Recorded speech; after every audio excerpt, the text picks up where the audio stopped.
सकल मराठा समाज आणि मुख्यमंत्र्यांच्या समवेत आत्ताच आमची बैठक संपली आहे. बैठकीला उपमुख्यमंत्री अजित पवारजी, एकनाथ शिंदे, दिलीप वळसे पाटील, अशोकरावजी चव्हाण आणि सगळे मंत्री महोदय तिथे उपस्थित होते. बऱ्यापैकी सविस्तर चर्चा झाली. सकल मराठा समाजाने एक 6 मागण्या आम्ही त्यांच्याकडे पुढे ठेवल्या होत्या. सकल मराठा समाजाचे 17-18 मागण्या आहेत, पण विषय मार्गी लावण्याच्या दृष्टिकोनातून 6 मागण्या आम्ही त्यांच्या पुढे ठेवल्या. कोल्हापूरला काल आमचा पहिला राजश्री छत्रपती शाहू महाराजांच्या समाधीस्थळापासून मूक आंदोलन हे आम्ही सुरू केलं होतं. असं आम्ही 36 जिल्ह्यात मूक आंदोलन करायचा आमचा मानस आहे. पण ताबडतोब सरकारने दखल घेतली आणि सरकारांची जी भावना होती की आम्ही सकारात्मक आहोत आणि म्हणून त्यांनी आम्हाला विनंती केली की आजच्या आज ही मीटिंग घेऊ. आणि म्हणून आम्ही सर्वजण इथं आलो. सर्व समन्वयक पोचू शकले नाहीत, पण जेवढे शक्य होईल तेवढं राज्यातले समन्वयक इथं उपस्थित आहेत. आता या 5-6 प्रमुख मागण्या ज्या आम्ही त्यांच्यापुढे मांडल्या त्याच्याबद्दल मी थोडक्यात सांगायचा माझा प्रयत्न राहील. पहिला विषय होता हा आरक्षणाचा. सर्वोच्च न्यायालयाने आपल्याला एससीबीसीचा कायदा हा उडून लावल्यानंतर किंवा धुडकावून लावल्यानंतर आपण सामाजिक मागास नाही आहोत असं सिद्ध त्यांनी केलं. मग आपण कशा पद्धतीने जायला पाहिजे. आणि भोसले समितीचा अहवाल याच्या अगोदरच मुंबईत आम्ही त्यांना सूचना केल्या होत्या. त्यामध्ये पहिली रिव्ह्यू पिटिशन, दुसरा रिव्ह्यू पिटिशन नाही घडलं तर क्युरिटी पिटिशन.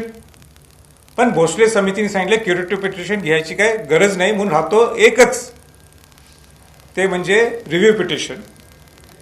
आणि रिव्ह्यू पिटिशन जर उडलं तर आपल्याला 338(ब) च्या माध्यमातून, राज्यपालांच्या माध्यमातून राष्ट्रपतींच्याकडून 342(अ) च्या माध्यमातून जर इच्छा वाटली राष्ट्रपतींना तर केंद्रीय मागासवर्गीय आयोग हे राज्य मागासवर्गीय आयोगाला विचारू शकते आणि डाटा घेऊन परत एकदा राष्ट्रपतींच्या माध्यमातून ते आपल्याला पार्लमेंटला हा विषय जाऊ शकतो. यात मी त्यांना विनंती काय केली की तुम्ही पॅरलली ज्यावेळी रिव्ह्यू पिटिशन तुम्ही ह्या येत्या गुरुवारीच ते दाखल करणार आहेत. ही त्यांनी आम्हाला सांगितलं येत्या गुरुवारी दाखल करणार आहेत. पण हे दाखल होत असताना तुम्ही पॅरलली हा दुसरा एक जो सुद्धा मार्ग आहे ते तुम्ही काम सुरुवात करा. तर त्यांनी तत्वतः मान्यता दिलेली आहे. त्यात आम्ही हेही त्यांना सांगितलं की जे हजारभर अनेक्शस जे मागच्या वेळी गायकवाड अहवाले जे दिले होते ते ट्रान्सलेटच झालेले नाही आहेत. त्याचं भाषांतर व्हावं लवकर आणि परत त्या गायकवाड अहवालमध्ये त्रुटी म्हणण्यापेक्षा सरकारच्याकडे ज्या त्रुटी राहिल्या होत्या त्या राहू नयेत म्हणून तुम्ही ह्याच्यात दुरुस्त करा. रिव्ह्यू पिटिशन किंबहुना या तो 338 ब आणि 341चा जो एचा अचा जो मार्ग आहे तो त्या माध्यमातून त्याला त्यांनी मान्य केलं आणि येत्या गुरुवारी ते दाखल करतात. आता विषय तो पुढच्या मागणीचा तो सारथी आहे.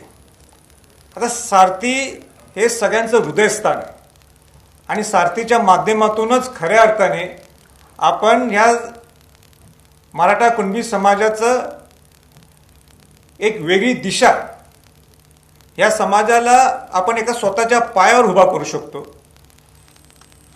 त्याच्यावरच आमची बरीच एक तास दीड तास चर्चा झाली. त्यांनी सुद्धा मान्य केलं की जो अधिकारी वर्ग आहे ज्या पद्धतीने करायला पाहिजे अनेक गोष्टी ते त्यांच्याकडनं होत नाही आणि म्हणून त्यांनी येत्या शनिवारी पुण्यात ही मीटिंग लावलेली आहे. आमची मागणी होती की तुम्ही 1000 कोटी रुपये जाहीर करा.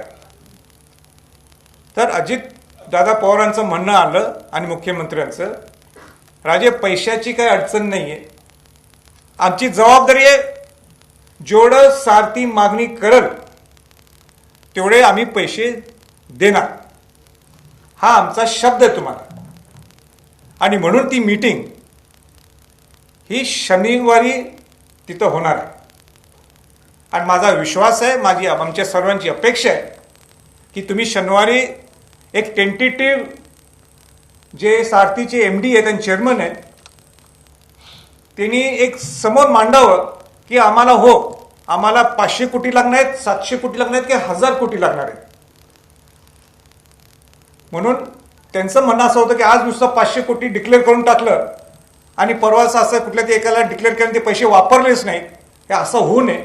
म्हणून शनिवारी आपण बसू सारथीच्या ऑफिसमध्ये पुण्यामध्ये, ज्या मीटिंगमध्ये मुख्य समन्वयक हे तिथं असतील आणि आपल्याला लवकरच्या लवकर त्या शनिवारी समजेल की आपल्याला सारथीसाठी 500 कोटी मिळतील किंवा 700 कोटी मिळतील.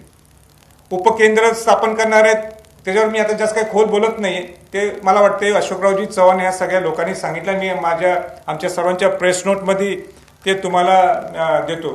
त्यात अनेक महत्त्वाचा मुद्दा मी त्याला मांडला की आज तुम्ही स्वायत्ता दिली म्हणता. आता स्वायत्ता दिली तरी तुम्ही बऱ्याच गोष्टी तुम्हाला इतर आपल्या शासनाकडे यावं लागतात. त्याच्यावर सुद्धा ते म्हटले की ठीक आहे राजे, तसं तुम्हाला वाटत असेल तसं होत नाहीये. पण त्यांना अनेक शब्द मी त्यांना टाकला की म्हटलं की शेवटी सारथी संस्था ही काही गव्हर्नमेंट, ही आर्टिकल ऑफ असोसिएशन जी आहे ही कंपनी आहे ती, आणि म्हणून सगळेच तुम्ही गव्हर्नमेंटचेच माणसं तिथं बसवले. माजी IAS असतील किंवा IAS असतील, IAS अधिकारी असू नये तिथं, पण जे समाजासाठी जे वेळ देतात, ज्यांचं समाजासाठी योगदान आहे, अशा लोकांना तर तिथं घ्या तुम्ही.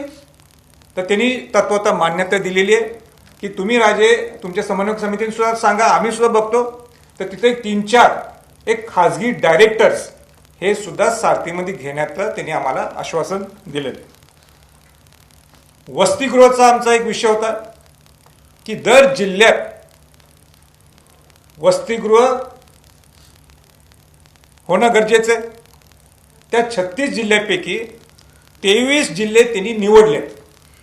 त्या 23 जिल्ह्याची यादी सुद्धा आम्ही तुमच्याकडे देऊ शकतो. आता हे 23 जिल्ह्यात कुठले वसतिगृह निवडले जिथं गव्हर्नमेंटच्या ऑलरेडी बिल्डिंग्ज आहेत, मग ते महसूल खात्याचे असतील किंवा जलसंपदा खात्याचे असतील किंवा आणि वेगळ्या खात्याचे असतील. तर त्या 36 पैकी 23 जिल्हे हे निवडलेत आणि त्याला काय फंड लागणार आहे, त्याला काय पैसे लागणार आहेत ते सुद्धा राज्य सरकार आम्ही जबाबदारी घेतो असंही त्यांनी सांगितलेलं आहे. अण्णासाहेब पाटलांचा जो विषय ते 10 लाखाचं ते आता देतात कर्ज, तिथं आम्ही मागणी केली 25 लाख. आम्ही तिथल्या जे कर्ज देण्याचे जे सुलभ मार्ग आहेत हेही त्यांना आम्ही सुचवले, त्यांनी ते मान्य केले आणि त्याच्यासाठी एक समिती स्थापन करणार आहे. त्याच्यावर मी शेवटच्या टप्प्यात येऊन मी बोलणार आहे काय ही समिती करणार आहे. तर त्याच्यात सुद्धा ते म्हटले आम्ही राजे आम्हाला सुद्धा पटते की आता जे कर्ज सुद्धा दिलेत आपण हे बहुतांश सगळे मोठे लोकांनीच उचललेत. मोठे लोक म्हणजे ज्याच्याकडे गाड्या आहेत 4 व्हीलर, जो खरा गरजू आहे त्याला जे मिळालं पाहिजे ते अजून मिळत नाहीये. त्याच्यात गव्हर्नमेंटच्या सिस्टममध्ये काही लक्यून आहे तो लक्युना सुद्धा सोडवण्यासाठी आपण मार्ग काढू, हे त्यांनी सांगितलं. परदेशी बरेच आहेत, परदेशी जायचं असेल, बरेच आहेत, शिक्षणासाठी असेल, अनेक गोष्टी आहेत त्याच्यात. त्याचे सगळे मी डिटेल्स मी आता इथं घेतलेले नाही, ते नंतर ना ते फार लांबल प्रेस म्हणून. आता सगळ्यात महत्वाचा 5वा मुद्दा तो आहे नियुक्त्यांचा. तर 2 प्रकारचे नियुक्त आहेत. एक ते 2185चे आणि जे 2014 पासून आहे. आता मी त्यांना सांगितलं की तुम्ही म्हणता कंटेम्प्ट ऑफ कोर्ट होईल. आता त्या मुलांची काही बऱ्याच मुलांची चूक नाही ना. तुम्ही कोविड असेल किंवा अनेक कारणास्तव असेल की जे अपॉइंटमेंट झाले ते ठीक आहे, जे अपॉइंटमेंट झाले नाही पण तुम्ही त्यांना सिलेक्शन केलेलं आहे, त्या मुलांची काही चूक आहे. तर त्यावेळी त्यांनी सांगितलं, त्यांनी मान्य केलं हो या मुलांची काही चूक नाही आहे. मग मार्ग कसा काढायचा? तर त्यांना आम्ही सांगितलं की 2 मार्ग आहेत. एक विशेष बाब म्हणून तुम्ही देऊ शकता, कोविडमध्ये विशेष बाब देतात, मग मुलांसाठी का नाही? एक विशेष बाब म्हणून. दुसरी सुपरन्युमररी, अधिसंख्य जागा. जर कंटेंजन्सी निर्माण झाली तर तुम्ही अधिसंख्य जागा देताय. गुजरातमध्ये दिले जातात, महाराष्ट्रात दिले जातात, मग ह्या मुलांना का नाही? तर त्याला सुद्धा त्यांनी अटॉर्नी जनरल कुंभकोणींना सांगितलं ह्याच्याबद्दल तुम्ही बोला.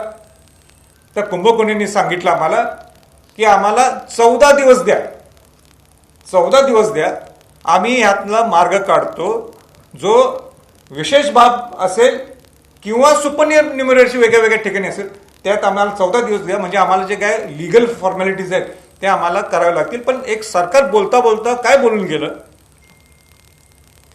त्याचा सरकारवर जो काय भार पडेल पैशाचा ते आम्ही सोसू. ते सुपरन्युमररी म्हणजे काय अधिसंख्य की त्याला तुम्हाला सुप्रीम कोर्टात जावं लागत नाही किंवा राज्य सरकार किंवा उच्च न्यायालयाला जावं लागत नाही. ज्या सुपरन्युमररीच्या अधिसंख्येत जागा ज्या तुम्ही देणार त्याचा खर्च हा सरकारला सोसावा लागतो आणि ह्याची जबाबदारी ह्या मुलांची हे सरकार घेणार आहे, असा आज शब्द त्यांनी दिला.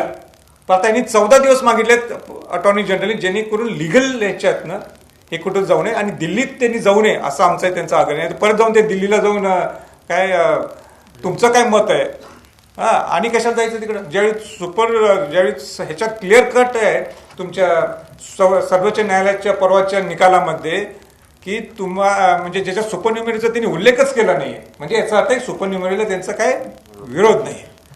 म्हणून अशा पद्धतीने तो एक मोठा त्यांनी मोठी गोष्ट आम्हाला सांगितली. पण आपल्याला एक थोडे दिवस थांबावं लागेल असं मला वाटतं, एक 14-15 दिवस, जो पण अटॉर्नी जनरल त्यांचा अहवाल पुढे देत नाही तो पण. 6वा मुद्दा जो कोपाटीचा मी घेतला. मी म्हटलं 2017ला ज्या शिक्षा झाल्यानंतर त्या जो आरोपी आहेत ज्यांना शिक्षा झाली फाशीची, त्यांनी 2 वर्षानंतर एक सिस्टम आहे की 2 वर्षानंतर ते अपील करू शकतात. त्यांनी अपील केलं 2019ला. मग त्यांना म्हटलं की मी तुम्हाला म्हटलं, सरकारला म्हटलं आम्ही सर्वजणांनी, तुम्ही अपील करा, तुम्ही स्पेशल बेंच तिथं नेमा आणि लवकरच्या लवकर 6 महिन्यात त्याच्यावर कारवाई व्हायला पाहिजे. तर त्यांचं म्हणणं आहे त्यांनी ऍप्लिकेशन केलेलं आहे, पण त्यांनी ऍप्लिकेशन केलेलं आहे पण स्पेशल बेंचकडे आपण मागणी करावं असं परत एकदा त्यांना सांगणार आहे. त्यांचं एकच म्हणणं होतं की 1 जुलैपासून हे फिजिकल हिअरिंग होणार आहे आणि लगेच फिजिकल हिअरिंग सुरू झालं की आम्ही ही मागणी करतो, जेणेकरून हा निकाल सुद्धा ह्या 6 महिन्याच्या आत स्पेशल बेंचच्या माध्यमातून लागेल. दुसरा एक महत्वाचा मुद्दा होता जे गुन्हे आहेत, ज्या मागच्या सरकारने सुद्धा सांगितलं होतं की ते सगळे आम्ही मागं घेऊ. त्यातले 149 का 149 हे गुन्ह्यापैकी एकच गुन्हा असा आहे की जो त्याला मागं घेता येत नाही, पण बाकीचे 149 गुन्हे ते या आठवड्यात ते कोर्टाकडे ते अपील करणार आहेत आणि कोर्ट ते लवकरच्या लवकर तेही रिलीज होण्याच्या दृष्टिकोनातून ते सांगतील. ज्या टेक्निकली या लिगल जर असेल तर मला वाटतं विनोद पाटील किंवा अभिजित पाटील ते ह्याच्याबद्दल सांगतील. आणि सगळ्यात महत्वाचा मुद्दा, एक समिती स्थापन करायची ठरलेली आहे. तर हे जे आम्ही 6-7 मुद्दे जे त्यांच्या पुढे दिले मागण्या, एक समिती स्थापन करायची ठरलेली आहे जे सरकारच्या बरोबर दैनंदिन विकास खारगे जे आपले मुख्यमंत्र्यांचे प्रधान सचिव आहेत त्यांच्याबरोबर दररोज बैठका होतील आणि ह्या सगळ्या गोष्टी कशा मार्गी लावता येईल ह्या वॉर फुटिंगवर हे ह्या दृष्टिकोनातून सगळं आपलं नियोजन आहे. आता प्रश्न राहतो तो म्हणजे आम्ही मूक आंदोलन जाहीर केले, मूक आंदोलन जाहीर केले, 36 जिल्ह्यात जाणार, 21 तारखेला नाशिकला आहे. मग तुमचा प्रश्न असेल आम्ही काय केलं, तर आम्ही ठरवलंय की आंदोलन काय आम्ही मागं घेणार नाहीये, आंदोलन काय आम्ही मागं घेणार नाहीये. आमची सरकारशी चर्चा चालू आहे, म्हणून परत एकदा सगळ्या राज्याचे जे समन्वयक आहेत हे नाशिकला जमणार आहेत, त्यांच्याशी आम्ही चर्चा करू आणि पुढची दिशा आम्ही ठरवू. पण एक चांगली गोष्ट एवढीच झालेली आहे की त्यांनी समिती स्थापन करायला सांगितली आहे आणि या समितीच्या माध्यमातून लवकरच्या लवकर या सगळ्या 6 बाबी काय 7 बाबी ह्याच्यावर निर्णय कसा लावता येईल ह्याच्याकडे त्यांचं नियोजन असणार आहे. आणि म्हणून मला वाटतं मी हे सगळं प्रेस कॉन्फरन्समध्ये हे सगळ्या गोष्टी बोललोय आणि काय जर राहिले असतील तर आमचे सहकारी सहकारी आमचे मित्र बोलतील.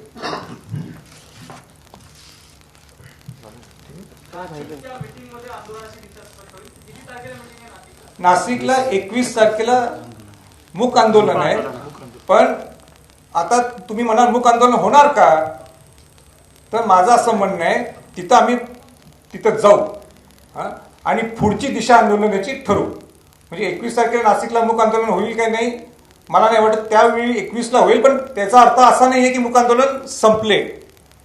तिथं सर्व राज्याचे समन्वयक तिथे येतील आणि पुढची दिशा ठरवतील. लीगल प्रोसेससाठी 14 दिवसांचा कालावधी मागताय सरकारने, का आपण स्थगिती दिली असं म्हणता येईल का तोपर्यंत? नाही, मी म्हटलं आंदोलन मागं घेतलेलं नाही. 21 तारखेला आम्ही सगळे समन्वयक तिथं बसतील, परत चर्चा होईल आणि पुढची दिशा ठरेल. Okay, thank you.